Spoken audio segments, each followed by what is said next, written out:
नमस्कार दोस्तों, around the world के पहले सीजन के एक और एपिसोड में आपका स्वागत है।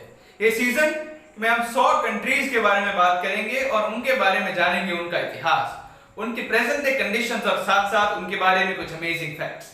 आज हम जा रहे हैं अफ्रीका। अफ्रीका में हम जाएंगे वेस्ट अफ्रीका के एक छोटे से देश जिसे कहा जाता है बुर्किना फासो।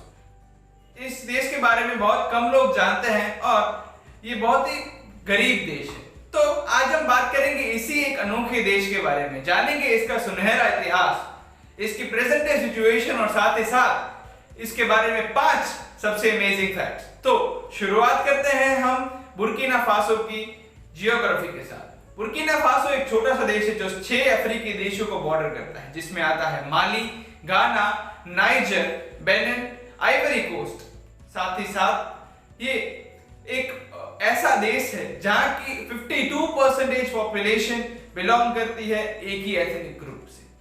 तो ये तो थी उसकी बेसिक बातें। उसकी साइज है तकरीबन 2,74,200 स्क्वायर किलोमीटर की। यहाँ पर तकरीबन 2 करोड़ लोग रहते हैं और साथ ही साथ ये एक ऐसा देश है जिसके दुनिया के 10 सबसे गरीब देशों में माना जाता है। तो ये तो थे इसकी जियोग्राफिकल कंडीशंस। अब चलते हैं हम बुर्किना फासो का इतिहास जानने की ओर। बुर्किना फासो का इतिहास हमारे अब तक के जाने गए सभी देशों में से सबसे पुराना है।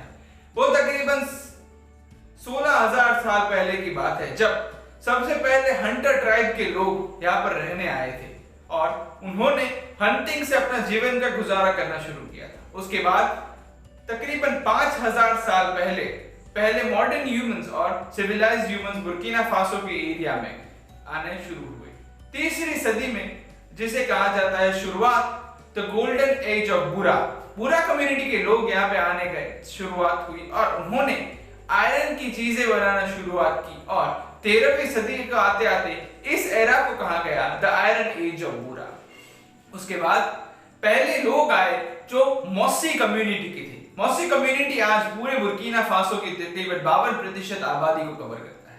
ये वहां का सबसे बड़ा एथनिक ग्रुप है और वहां के लैंग्वेज मूरे भी उनके द्वारा प्रभावित है। तो उन्होंने यहाँ पे आए और बाद में कई छोटे छोटे कबीले के लोग भी यहाँ पे आना शुरू हो गए। तकरीबन साल 1890 में पहली बार फ्रेंच और ब्रिटिश कॉलोनीज का इस भाग पर ध्यान गया और बाद में उन्होंने इस भाग को अपने कॉलोनियलिज्म यानी अफ्रीका के फ्रेंच कंट्रोल भाग में साथ लेने के लिए कोशिशें शुरू कर दी।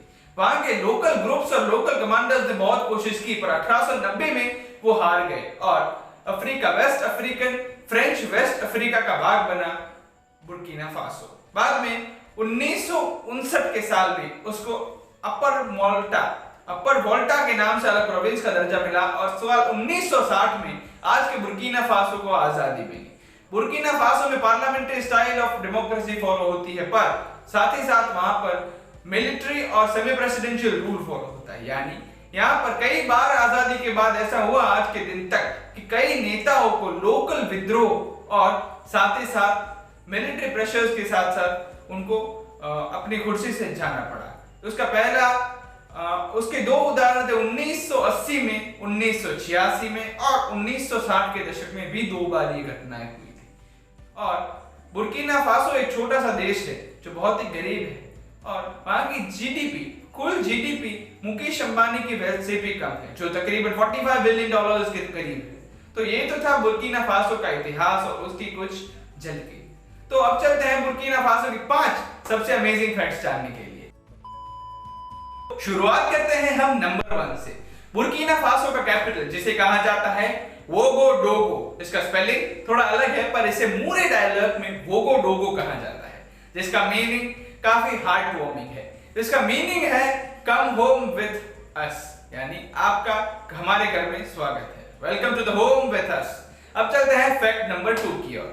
वहां की 80% पॉपुलेशन हमने पहले सुना कि मूरे भाषा यूज करती है और मूरे भाषा जो है वो मौसी ग्रुप की भाषा है। पर क्या आपको पता है कि बहुत ही एथनिकली एक रिच कंट्री है। यहाँ पर 60 से ज्यादा अलग अलग टाइप कबीले और एथनिक ग्रुप्स के लोग रहते हैं। अब चलते हैं फैक्ट नंबर 3 की ओर। एक गरीब देश से क्या आप एक्सपेक्ट करेंगे कि वो एक एग्रीकल्चर डोमिनेटेड कंट्री होगा। आप सही समझे, बुर्किना फासो एक एग्रीकल्चर डोमिनेटेड कंट्री है जो 80% पॉपुलेशन उसके एग्रीकल्चर से बेस्ड इनकम कमाती है, पर उसका मेजर एक्सपोर्ट सोना है। आप जान के चौंक गए होंगे कि इतना गरीब देश सोना एक्सपोर्ट करता है, पर हाँ ये बात सही है।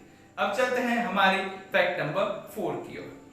यहाँ पे 3 नदियां बहती है, मुख्य नदियां, जिसे कहा जाता है, जिसके नाम बड़े अजीब है, जिसे कहा जाता है the Red Volta, White Volta and Black Volta. ये तीनों नदियां जाके मिलती है घाना की नदी जिसे कहते हैं वोल्टा, और जाके समुद्र में जिसका विलय होता है। अब चलते हैं, कुछ अलग सीखते हैं। आज हमारी आखिरी फैक्ट कुछ अलग सीखने के लिए है। हम सीखेंगे मूरे भाषा की कॉमन चीजें कुछ। तो मूरे भाषा में हाउ आर यू कहा जाता है यम के बारे, यानी हाउ आर यू, और इसके रिप्लाई में अगर आपको कहना है आई एम फाइन एंड यू, तो आप कहेंगे ला बाला ला यमीरा ला यम्बा।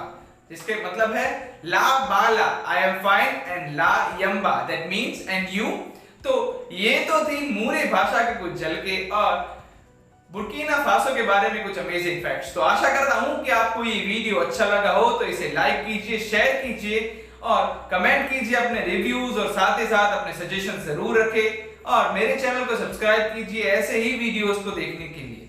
और अगर आप इस चैनल पे नए हैं तो आई बटन पे आपको इधर दिख रहा होगा इस वर्ल्ड अराउंड द वर्ल्ड की सीजन की प्लेलिस्ट, जहां पे आप जाके कई और देशों के बारे में ऐसी अमेजिंग चीजें जान सकते हैं। तो मिलते हैं अगले वीडियो में, तब तक के लिए जय हिंद।